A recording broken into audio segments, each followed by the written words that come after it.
প্রতি বছর এই যজ্ঞ করতে হয় যাতে তিনি আমাদের বৃষ্টি দেন। ঠিক যেমন প্রতিবার মহারাজ কংসকে কর দিতে হয়। আরে না বাচ্চারা, ইন্দ্রদেব খারাপ নন, তিনি তো বৃষ্টির দেবতা। জল জীবন ধারণের জন্য অত্যন্ত প্রয়োজনীয়, তাই আমরা প্রতি বছর যজ্ঞের মাধ্যমে ইন্দ্রদেবের পূজা করি। কিন্তু বাবা, এটা তো তার কর্তব্য, তিনি তো ভগবান বিষ্ণুর আদেশই পালন করছেন। দেখো কৃষ্ণ, এটা খুবই প্রাচীন প্রথা, আমাদের এই প্রথা ভাবা উচিত নয়। বাবা, তাহলে আমরা পৃথিবীর পূজা কেন করি না, যিনি আমাদের সবকিছু দেন? আর সূর্যের পূজা কেন করি না, যার থেকে জীবন পাওয়া যায়? আর যমুনা পূজা কেন নয়?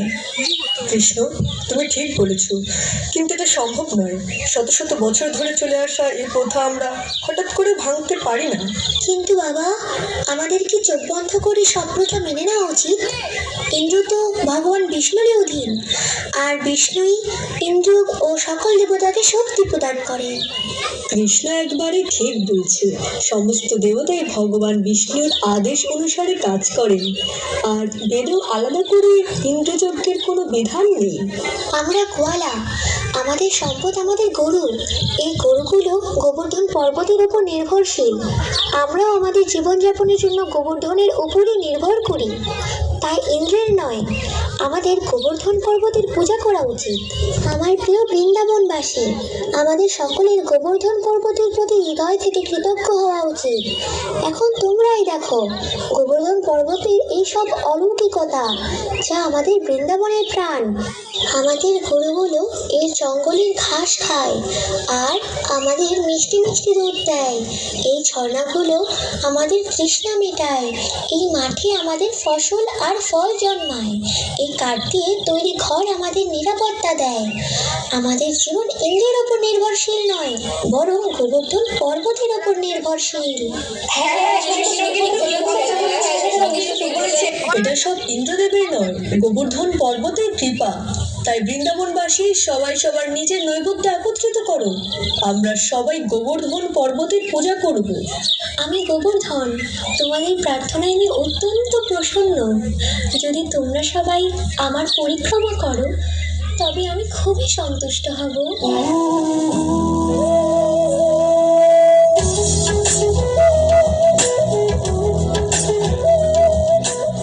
বৃন্দাবনবাসীরা গোবর্ধন পর্বতের পূজা করছে, এ তো ভীষণ আশ্চর্যের কথা। ওদের এমন সাহস! আমাকে এখনই দেবরাজ ইন্দ্রকে এই বিষয় জানাতে হবে। এসো এসো সম্বর্ধক, আমার সঙ্গে বসে বসে আমার ভক্তরা যে নৈবেদ্য অর্পণ করেছে তার আনন্দ উপভোগ করো। ক্ষমা চাইছি দেবরাজ ইন্দ্র, কিন্তু এই সংবাদ আপনাকে বিচলিত করতে পারে। এটা বলো না যে তুমি আবারও ভুল করে আরেকটি গ্রামকে বৃষ্টিতে ভাসিয়ে দিয়ে এসেছো। এই ভাবনা মন থেকে দূর করে দাও। আমার ভয় হচ্ছে দেবরাজ, এই সংবাদে আপনি ক্রুদ্ধ হয়ে উঠবেন।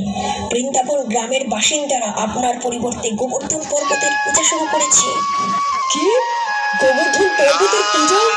ওরা আমার পূজা না করে মাটির ঢিবির পূজা করছে? এটা কিভাবে সম্ভব সমবর্তক? আমার কাছ থেকে বৃষ্টির উপহার পাওয়ার পরও? শোনা যাচ্ছে তারা এক নিরীহ বালকের প্ররোচনায় এই কাজ করছে।